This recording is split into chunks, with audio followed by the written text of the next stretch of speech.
Bonsoir à tous et bienvenue dans cette grande édition d'information hebdomadaire de la Téléstar 21 TV.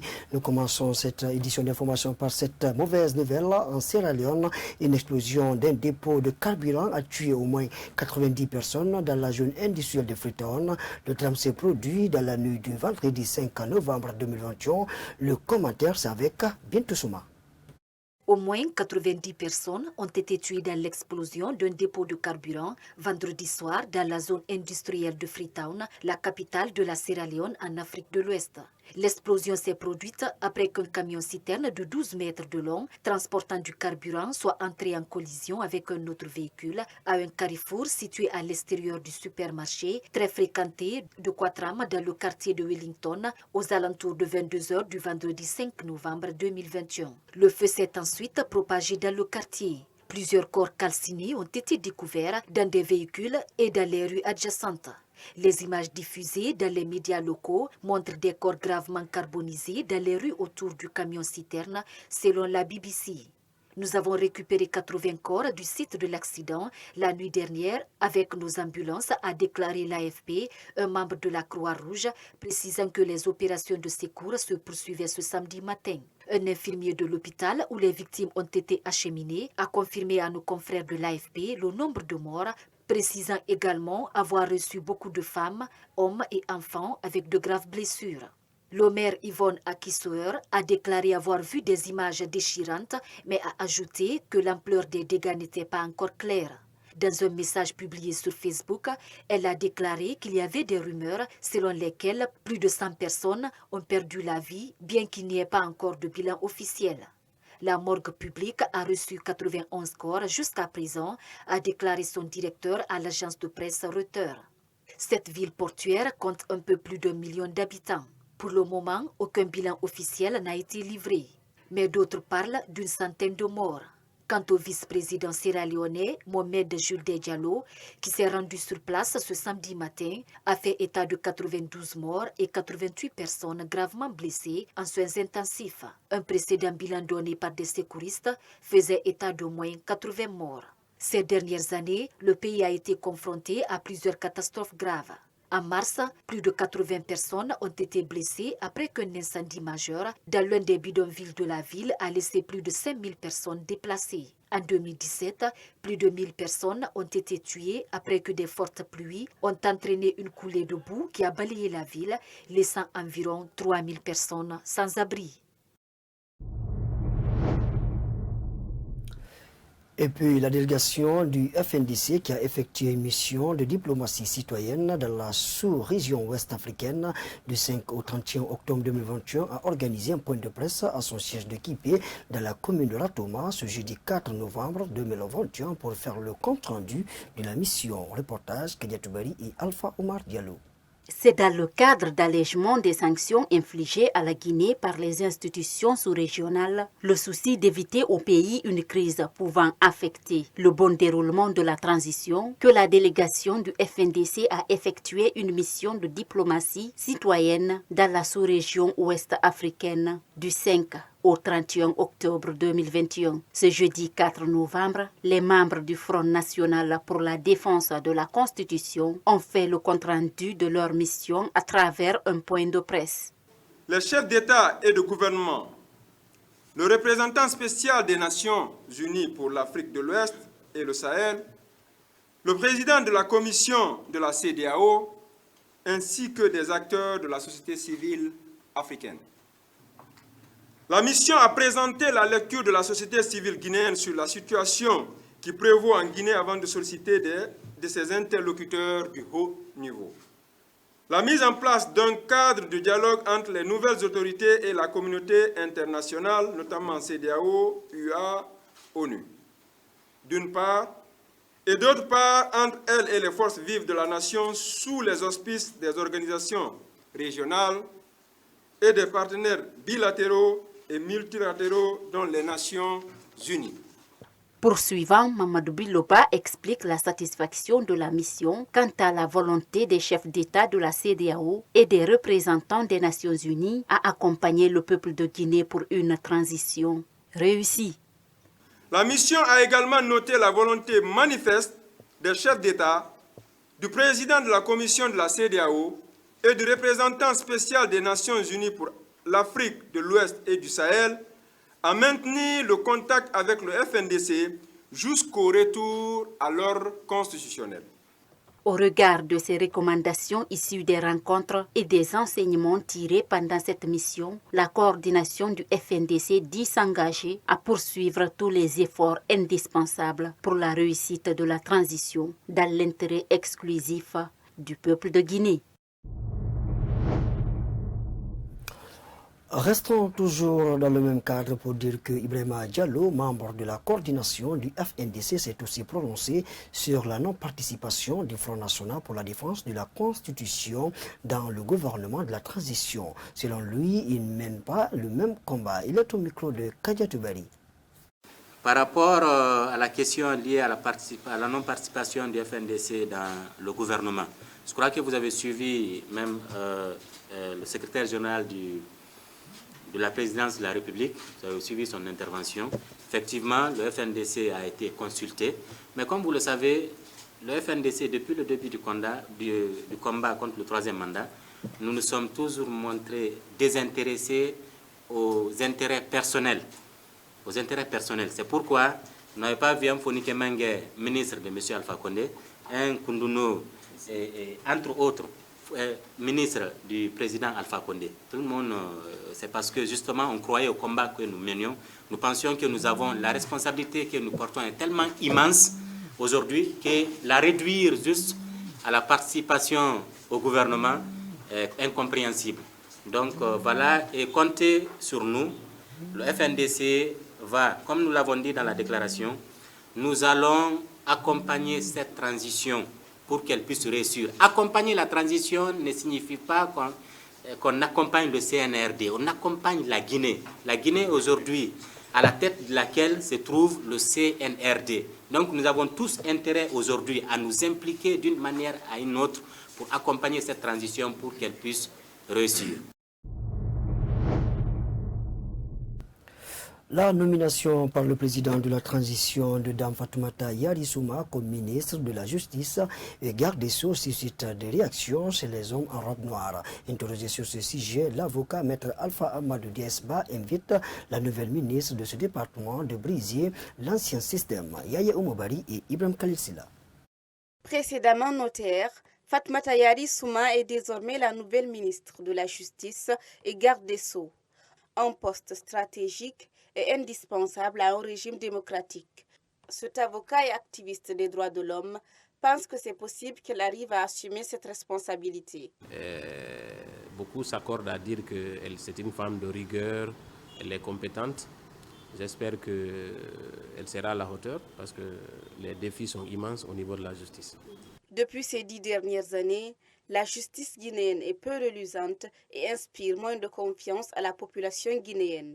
Pour inverser cette tendance, plusieurs défis sont à relever, explique Maître Alpha Amadou Diesba. Donc, il va falloir qu'elle travaille très dur, qu'elle s'entoure de personnes compétentes et surtout qu'elle brise le système. Et ensuite, elle doit s'atteler à la mise en place, en tout cas à l'application des réformes qui ont déjà été engagées par ses prédécesseurs. Ensuite, les magistrats, il faudra veiller à ce qu'ils appliquent correctement la loi. Les décisions de justice qui ont été rendues de façon illégale, il faudra trouver un mécanisme par lequel elle va contrôler tout ça. Mais il y a quand même un défi énorme au niveau de la justice. Depuis le début des nominations des membres du gouvernement de la transition, plus d'un tiers des ministres sont représentés par des femmes.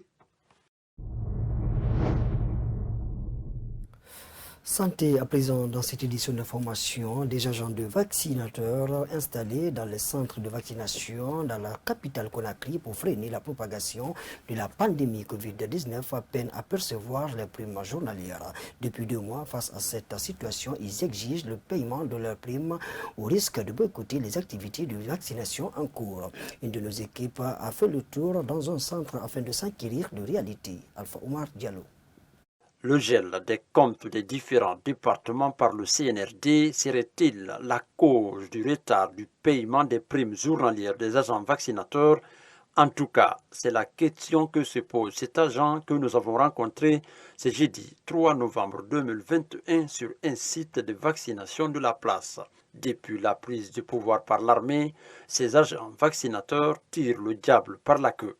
8 semaines, ça fait ce qui fait 2 mois. Et j'ai fait 9e semaine qui commence comme ça, c'est-à-dire presque 3 mois. On n'a pas reçu nos pécules.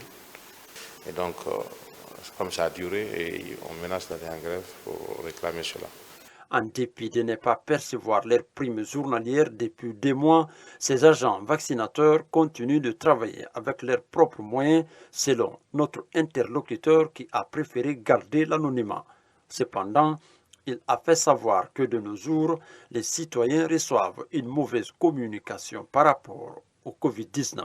Les gens ont pensé que l'ancien régime, c'est un truc qui ont mis le système de dire que vraiment qu'il y a la maladie à coronavirus en Guinée. Et donc c'est eux qui ont envoyé la maladie, sinon il n'y a pas la maladie là en Guinée. Donc les gens interprètent comme ça, surtout les analphabètes. Et ça fait que aussi la population n'a pas maintenant le courage de venir se faire vacciner. Poursuivant, cet agent dénonce la réticence des médias pour communication sur le respect des mesures barrières. Il invite les nouvelles autorités du pays à revoir cette situation. Oui, et faites les médias en général, tous les médias, que ce soit publics ou privés, ils ont complètement abandonné les communications concernant les gestes barrières et les mécanismes de sensibiliser la population, parce que sans eux, nous ne pouvons pas être écoutés.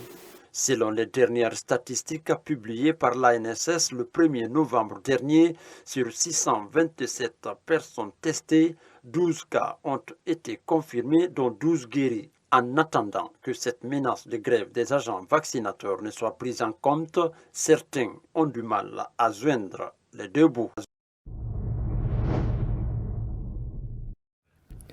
Dans cette autre actualité du pays, plusieurs personnes ont été victimes d'arrestations et d'incarcération après l'élection présidentielle 2020 lors d'un entretien accordé à notre rédaction à l'occasion de son passage dans l'émission Le Temps de la Vérité de Star 21 TV. Une des victimes est revenue sur son vécu en prison. Interviewé par Yaya Bari, rendu par Mariama Kindibari. Suite aux manifestations survenues après la présidentielle de 2020, beaucoup de citoyens ont été victimes d'arrestations et d'incarcération. Amadou Siddi Diallo, une des victimes arrêtées avec toute sa famille, revient sur les circonstances de cette arrestation. Du 23 au 24, j'ai été arrêté chez moi. C'est environ 1h45, les agents de force de désordre sont venus. Ils ont cassé les portes. Ils sont rentrés là-bas, ils ont cassé tous les contenus qui sont là-bas, ils ont pris les biens. Maintenant, ils ont fait sortir et emporter dans le camion. Il y avait des corps différents. Il y avait une somme de 18 pick-up avec 2 camions. Ils sont orientés à des destinations presque inconnues. Cependant, il a aussi expliqué sa mésaventure en prison. La torturation qu'on a vécue, c'est la torturation morale. Donc, elle nous parlait de injures grossières. Elle nous disait qu'ils vont nous envoyer, nous serons les personnes sur lesquelles les Guinéens vont prendre l'exemple. On était très effrayés. On a vécu là-bas 1 semaine. Nous, on était stockés dans une petite cellule là-bas. On était enfermés, si ce n'est pas pour manger, durant tout le temps qu'on a vécu là-bas, même pour prier, on n'a pas pu. Poursuivant, il a remercié les nouvelles autorités d'avoir orchestré le coup d'État contre le régime d'Alpha Condé, qui d'ailleurs a occasionné leur libération. Nous les félicitons. Là où les Guinéens étaient stockés, ils ont pu nous débloquer. Parce qu'on était dans le chaos. Et je leur lance un message, c'est de faire tout possible et de respecter cet engagement. A rappelé que plusieurs citoyens ont été interpellés après la présidentielle du 18 octobre 2020 à cause de leur opposition au 3e mandat. Après des mois sans jugement, ils ont finalement été libérés par les nouvelles autorités qui ont renversé le pouvoir d'Alpha Condé le 5 septembre dernier. Direction l'intérieur du pays pour parler de la célébration de la fête de l'armée guinéenne à l'Abbé, c'est le camp El Hadj Oumar Tall qui a servi de cadre à la célébration du 63e anniversaire de la création de l'armée guinéenne.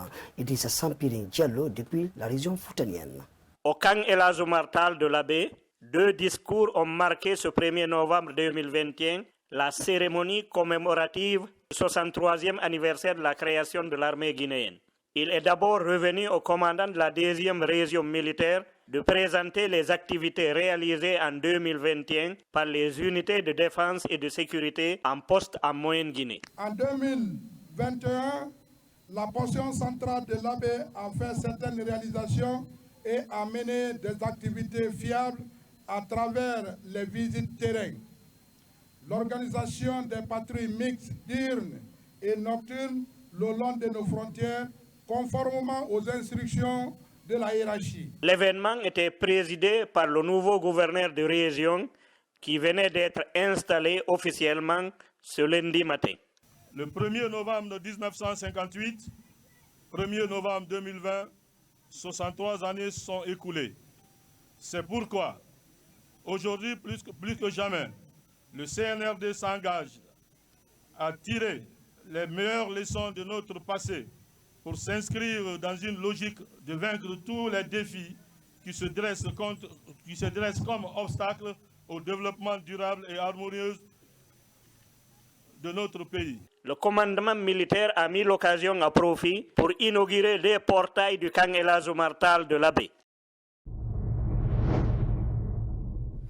Sport à présent dans cette édition d'information, la Guinée a abrité du 26 au 31 octobre dernier le tournoi qualificatif de la Ligue basketball ouest-africaine, une compétition qui a regroupé 5 pays. Ce samedi 6 novembre 2021, le président de la Fédération guinéenne de basketball est revenu sur le bilan de cette compétition. Ibrahim Diallo. Durant 3 jours, la capitale guinéenne a vibré au rythme du basketball ouest-africain, une compétition qui a réuni les champions de plusieurs pays du continent. Ce samedi, le président de la Fédération guinéenne de basketball est revenu sur le bilan de ce tournoi. Je pense que ça s'est bien passé. Nous avons reçu la division Est-Ouest à Conakry de la balle. On doit qualifier 16 équipes, doivent se qualifier pour aller pour les 16 élites. On a eu la chance déjà, le SLAC, avec sa double confrontation face à l'équipe de l'AS Police qui était à la balle l'année passée, a pu obtenir sa qualification. Donc le SLAC sera au deuxième tour. Dans l'autre poule, on a les militaires de la SOA et l'équipe de Nigélec aussi qui sont classés premier et deuxième. Donc l'équipe du Bénin est recalée. Ensuite, plutôt au Cameroun, il y a l'équipe aussi camerounaise qui est qualifiée FAP. Donc on aura, avec 2 équipes que la FIBA va choisir, qui vont octroyer des invitations. Donc on aura 8 équipes pour la deuxième phase. Et lors de cette deuxième phase, les 3 meilleures équipes seront qualifiées pour les phases de la balle. Donc je pense que c'est le sésame qui est recherché. Et toutes ces équipes sont en train de se battre aujourd'hui pour recruter des joueurs américains et des basketteurs de haut niveau pour avoir une meilleure représentation à cette compétition.